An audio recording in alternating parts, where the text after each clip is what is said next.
Boa noite. Sejam bem-vindos ao especial 39º aniversário da independência de São Tomé e Príncipe. Temos hoje como convidado o Dr. Filinto Costa Alegre. Boa noite, Dr. Filinto Costa Alegre. Muito boa noite. Obrigada por ter aceito o nosso convite. Como é de seu conhecimento, São Tomé e Príncipe conheceu sua independência em 12 de julho de 1975 e agora, no próximo sábado, vamos comemorar o 39º aniversário da nossa independência. Como alguém que presenciou todo esse processo, o que essa data significa para si? É um momento histórico, um momento em que nós comemoramos um facto, um acontecimento maior da nossa história enquanto povo e que, portanto, deve ser também um momento de reflexão e um momento em que devamos repensar todo o percurso que fizemos até agora, de modo a encontrarmos os pontos de estrangulamento, porque os há, encontrarmos aquilo em que estivemos bem, aquilo em que estivemos menos bem, tudo no sentido de nós melhorarmos o nosso futuro, a caminhada que temos que continuar a fazer sempre em frente. Como alguém que participou desse processo, pode falar-nos um pouco como foi esse processo todo, de que forma contribuiu para a independência de São Tomé e Príncipe? Bom, isto é uma longa história, né? Mas acho que é bastante interessante, porque mas antes de entrar provavelmente nisso, eu tinha me esquecido logo de início, queria agradecer também a oportunidade que me dão de estar cá e conversar convosco, poder expor aquilo que penso em relação à nossa independência e esses 39 anos. E, sobretudo, queria enaltecer e felicitar os promotores dessa iniciativa, que realmente é algo muito interessante e muito importante para nós, porque São Tomé e Príncipe tem um déficit bastante grande de empreendedorismo, sobretudo em áreas novas, né, que exigem, portanto, inovação, portanto, há este grande déficit.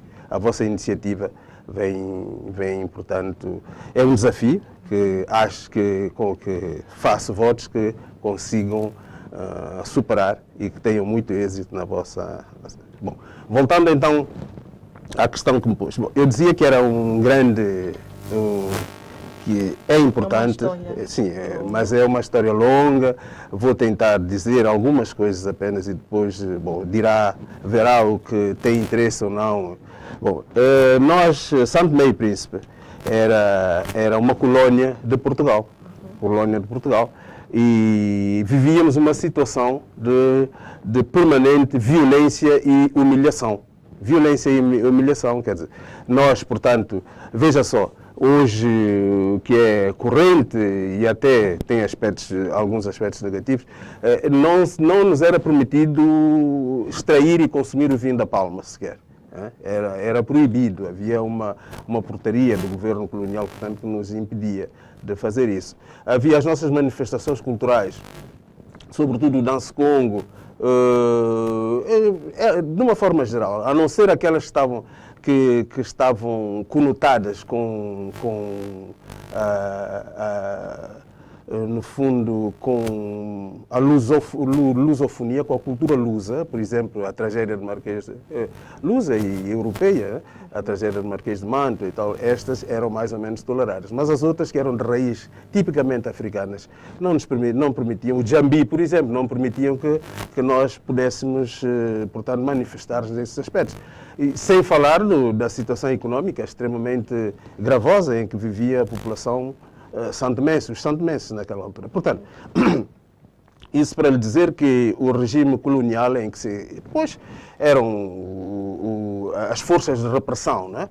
Havia o exército colonial, havia a PIDE, havia a polícia a GNR, Guarda Nacional Republicana, enfim, havia todo um aparato, havia nas roças a organização de defesa dos colonos, no fundo. Eles estavam organizados, tinham armas e tal para se... Enfim, havia uma situação de violência permanente em relação a nós, e a expressão máxima dessa violência foi em 1953. Portanto, nós havia essa situação e era preciso reagir em relação a ela. E então houve um grupo de santomenses que constituiu o Movimento de Libertação de Santo Tomé e Príncipe. Não este que existe hoje, né? O Movimento de Libertação de Santo Tomé e Príncipe, o verdadeiro, o original, né? Sim. Que esteve, portanto, na base da independência.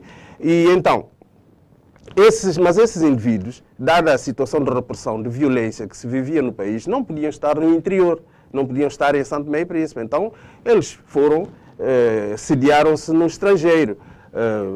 No Ghana, por exemplo, e depois em Brazzaville e finalmente aqui em Libreville. Não, em Bata, na Guiné Equatorial e depois em Libreville. Portanto, mas...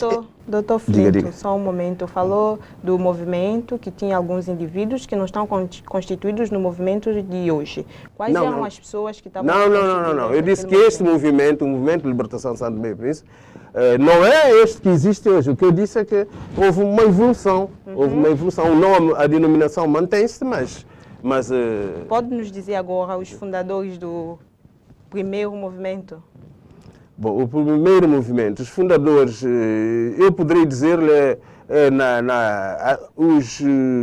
a data, em 1974, que eram os dirigentes, porque isso da fundação do MLSTP tem muito pouco a ver com os indivíduos que estavam a dirigi-lo em 1973, 74, está a perceber?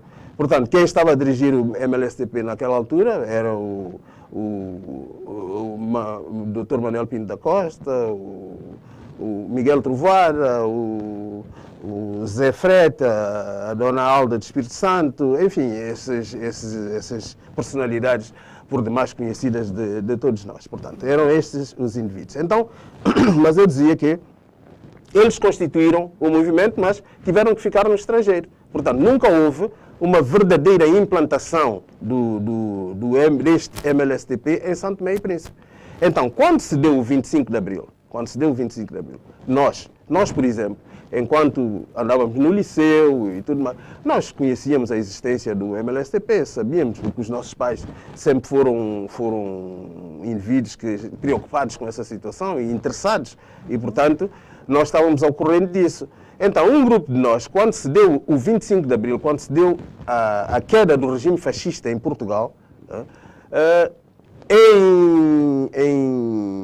em acerto com aqueles dirigentes do MLSTP que se encontravam em Libreville, estudámos a forma de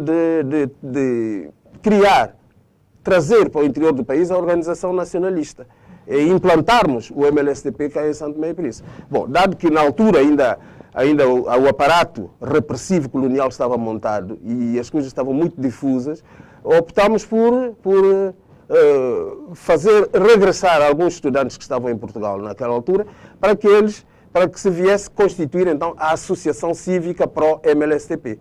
A Associação Cívica que foi criada logo depois, meses depois do 25 de Abril de 1973.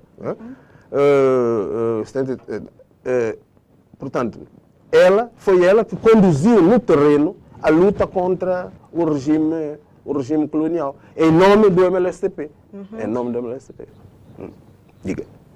Tá. E doutor Filinto falou há pouco da Associação Cívica Pró-MLSTP, dos estudantes. Quais foram esses estudantes? Pode mencionar aqui alguns nomes?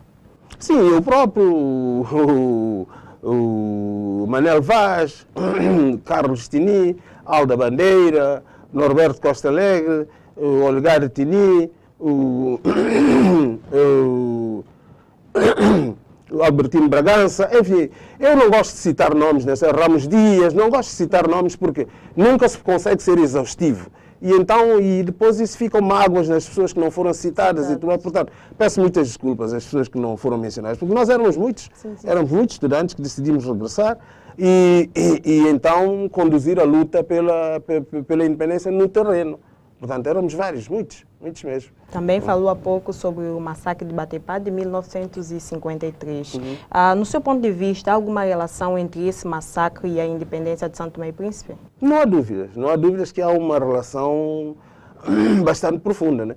O massacre de 53 foi como que o ponto de viragem, porque de início, aquilo que se verifica no movimento, não sei se naquela altura já era movimento nacionalista, o proto-nacionalista, era uma reivindicação social. O que é que isso quer dizer? Reivindicavam fundamentalmente uma igualdade de direitos com os colonos. Igualdade de direitos com os colonos. Queriam a cidadania plena, queriam ser portugueses como os colonos eram. Portanto, há essa reivindicação. Mas o 53 mostrou que isto não era factível. Tá a dizer? Que nós tínhamos que reivindicar a nossa independência, a nossa identidade, que reivindicar a afirmação da nossa identidade própria, recusando quaisquer formas de compromisso com a potência colonial. Portanto, foi o momento em que se cristalizou essa ideia que era preciso avançarmos para a conquista da nossa independência e excluirmos qualquer hipótese de uma integração plena na potência colonial. E também falou há pouco sobre a Associação Cívica para o MLSTP. E pode nos dizer de que forma essa associação veio contribuir para a independência de São Tomé e Príncipe junto a esses estudantes e outros indivíduos? Nós éramos estudantes, estávamos a estudar fora e regressamos todos. E quando chegamos cá, já havia, é preciso dizer que o terreno estava fértil no sentido das pessoas estarem predispostas a aderir a um movimento que realmente trouxesse algo de novo e fosse capaz de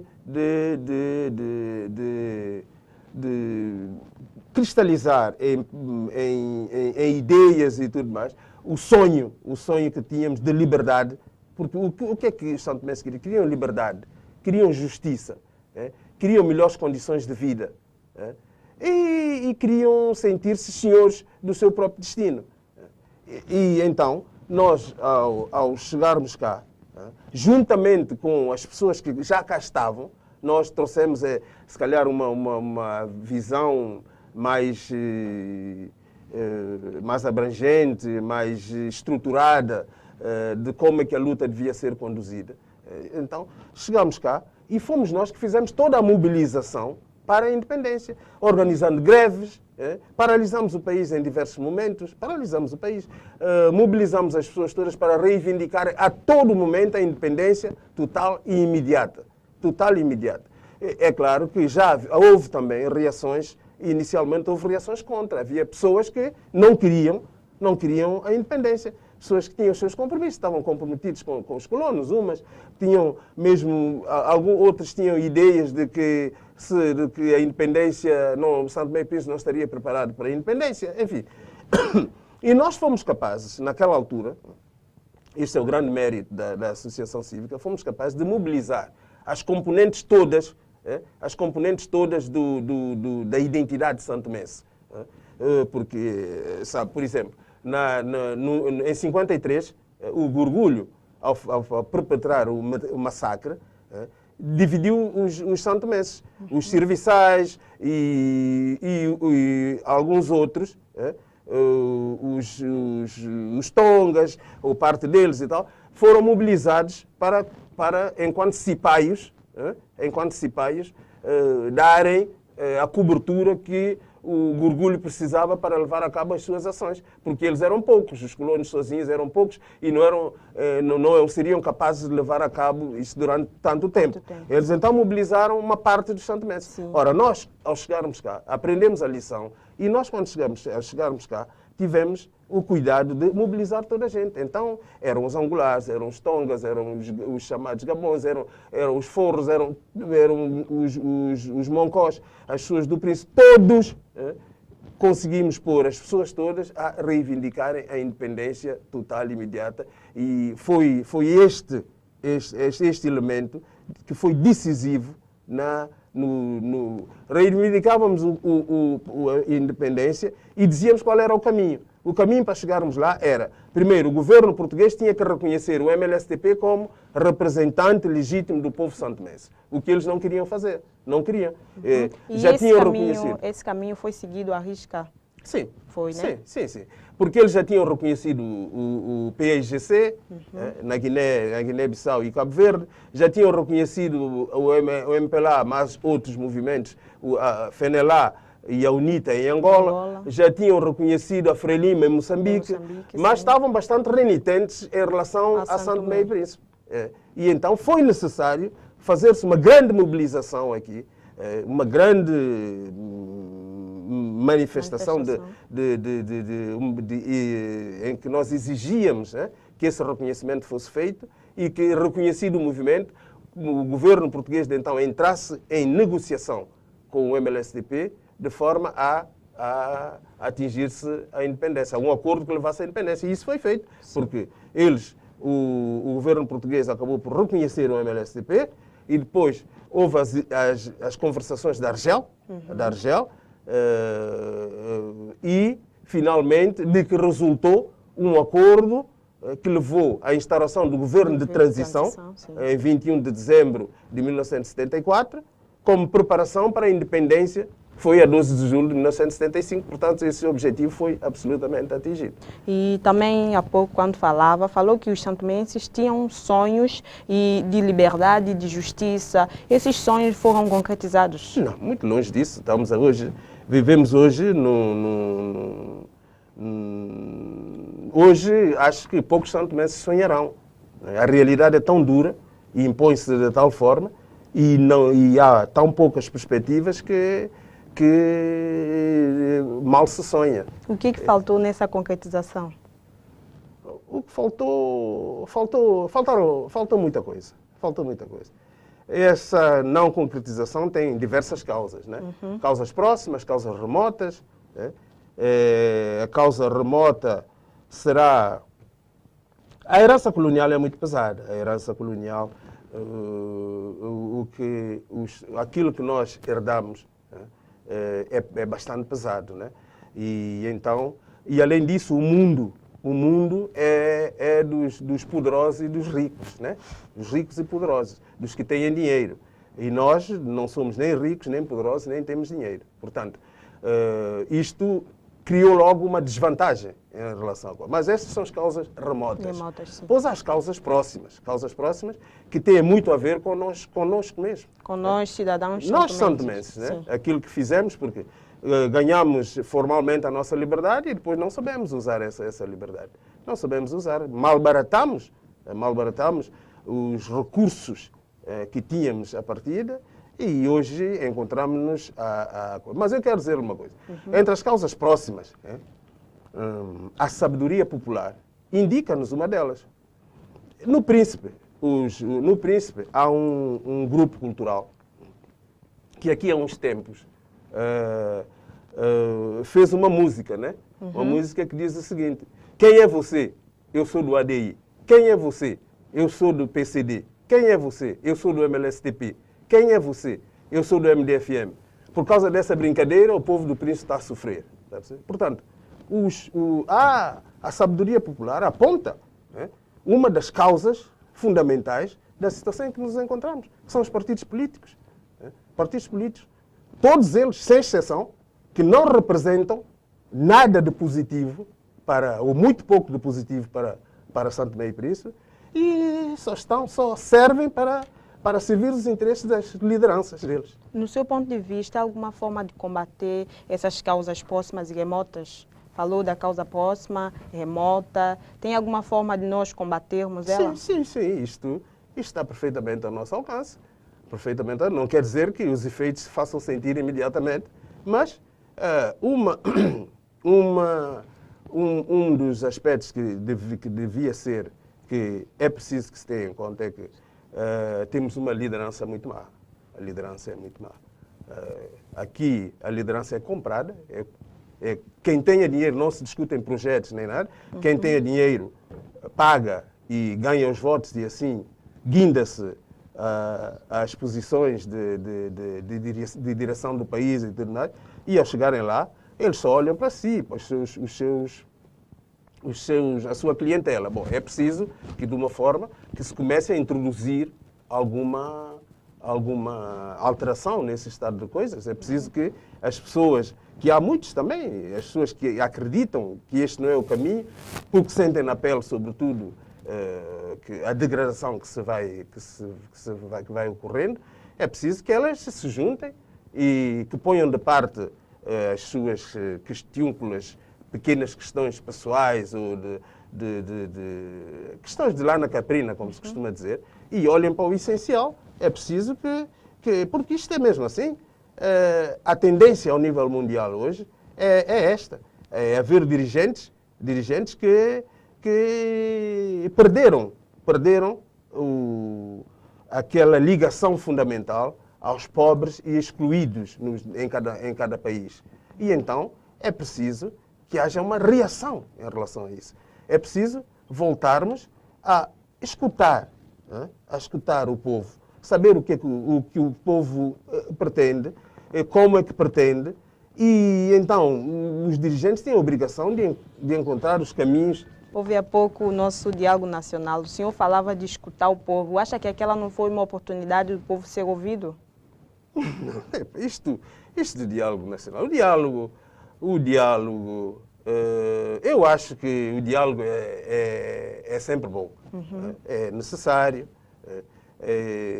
As pessoas devem falar sempre umas com as outras e tal. Mas o formato desse diálogo e tal, o diálogo era desnorteado, não tinha norte. A meu ver, né? Não tinha norte. Não tinha norte. E mesmo não tendo norte, foram extraídas dele algumas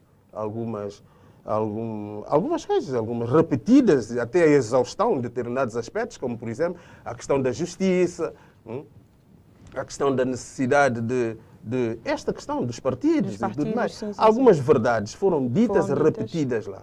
Era preciso que os dirigentes pegassem em 2 ou 3 questões dessas, não muitas, não, porque não se constrói Roma, não se construiu num dia, né? E mudar essa situação não se muda num dia, né? Mas há questões que são mais flagrantes, como, por exemplo, a problemática da justiça, a questão de introduzir alguma ética no fazer político. Podia-se pegar em 2 ou 3 coisas e, de certeza, que mesmo que se pegasse apenas numa, as pessoas compreenderiam que os recursos são poucos, as situações não são fáceis portanto, acho que o diálogo, sendo na sua raiz uma boa iniciativa, teve diálogo sem norte, desnorteado. E por isso... O doutor Filinto acompanhou de perto todo o nosso processo de independência, fez parte do grupo da Associação Cívica PO-MLSTP e tinha o sonho de liberdade, o sonho de justiça e, como disse há pouco, esses sonhos não foram concretizados. Sente-se frustrado de alguma forma? Qual é o seu sentimento perante essa situação? É de alguma mágoa, uma profunda mágoa, mas não desiludido. Ou não, eu acho que tudo está por fazer. Tudo está por fazer. Por exemplo, peguemos na corrupção. Na corrupção. Sim, peguemos na corrupção. Corrupção é algo que se houver vontade política, não é fácil que ela se manifeste, mas havendo vontade política, é possível tomar-se medidas no sentido de a combater. O que é que eu quero dizer? Quero dizer com isso que cada dia que passa, vai se tornando, se nós não tomarmos, se as pessoas que consideram que este estado de coisa não deve prevalecer, se não se juntarem para que olhemos o país e vejamos outras perspectivas que existem e que devem ser exploradas. Vejamos outros grupos que estão a nascer e que precisam de ser apoiados. Por exemplo, os candongueiros. Sim, os candongueiros. Os candongueiros pertencem à classe empresarial do setor informal, mas têm um potencial muito grande. Porque, ao contrário da classe empresarial, entre aspas, que não sei se existirá ou não, que vive à sombra do Estado, vive à sombra do Estado, os candongueiros estão num ambiente de concorrência tremenda. Eles sabem quanto vale o dinheiro, quanto vale o esforço para o ganhar e sabem, portanto, em princípio, que eles devem aplicá-lo de forma rentável e não ter despesas, porque há um problema cá em São Tomé e Príncipe, é que grande parte da população vive muito acima das suas possibilidades. Vive-se muito acima das suas possibilidades. Diz que não há dinheiro, mas as pessoas acabam por viver muito acima. De onde é que vem esse dinheiro? É preciso saber-se. Portanto, era só para lhe dizer que há sinais que vêm da sociedade e que nos dizem apenas que está-se à procura de uma liderança capaz. Liderança que olhe para os santomenses, para os seus interesses, para as suas necessidades e que esteja disposta, por exemplo, portanto, a aceitar o desafio, porque não é fácil, o desafio de potenciar todas estas forças que existem num estado bastante ainda larvar e que Doutor podem ser Filinto, relançadas. já agora, qual é o seu sonho para São Tomé e Príncipe? É isso que eu lhe estou a dizer. O meu sonho é que tenhamos uma justiça que funcione minimamente, que seja minimamente justa, né? Que as pessoas que os parcos recursos que nós temos, né, sejam, portanto, utilizados em benefício de todos, não em benefício da clientela do ADI, ou do PCD, ou do MLSTP, ou do MDFM, apenas, porque eles, quando estão no poder, só olham para a gente sua e mais nada, excluindo todos os outros. Né? Então, portanto, as minhas pessoas são terra a terra. No fundo, o que se quereria é que São Tomé e Príncipe tivesse uma justiça, volto a dizer, minimamente funcional, que os recursos fossem, que o acesso às possibilidades tivessem ao alcance de todos e cada um, de acordo com a sua capacidade, pudesse ascender a elas.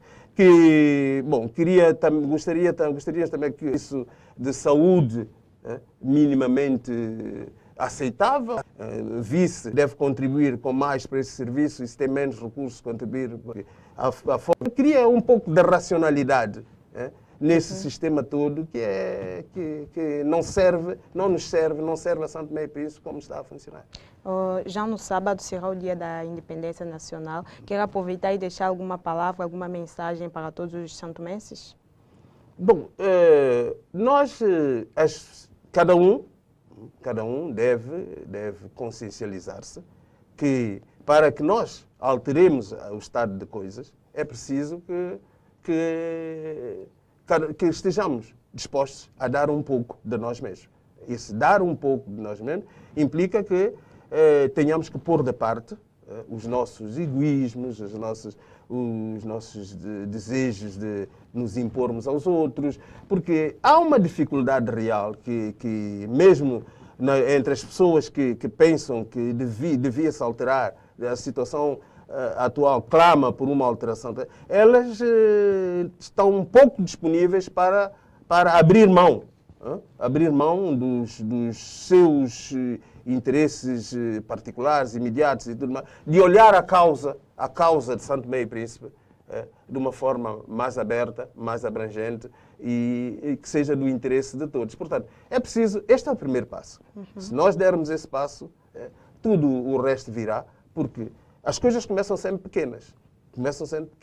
E mesmo, como nós falamos, a Associação Cívica começou no reboque, no Salão Arivente, ali, com meia dúzia, 2 dúzias de pessoas. Depois foi crescendo, até se tornar um movimento hegemónico. Agora também precisamos de dar o primeiro passo. Precisamos nos juntar para dizer basta. Nós vimos aqui dizer que basta, isto não pode ser e tal. E então irmos caminhando, porque se houver esse movimento, eu acho que dentro dos partidos há muita gente de boa fé que, por não haver alternativas, é que continua lá. Portanto, estou esperançado que encontremos o caminho. Sim. Ok, obrigada, Dr. Filinto, pela presença. Prazer. Chegamos ao final do especial 39º aniversário da Independência Nacional. Voltamos amanhã com mais um convidado. Obrigado pela vossa companhia. Boa noite.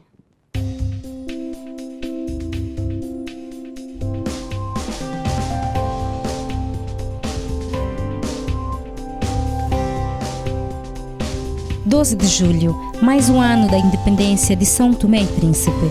Agradecemos a todos os são-tomenses pelo que têm feito para a sociedade são-tomense, bem como todos os estrangeiros residentes em São Tomé e Príncipe.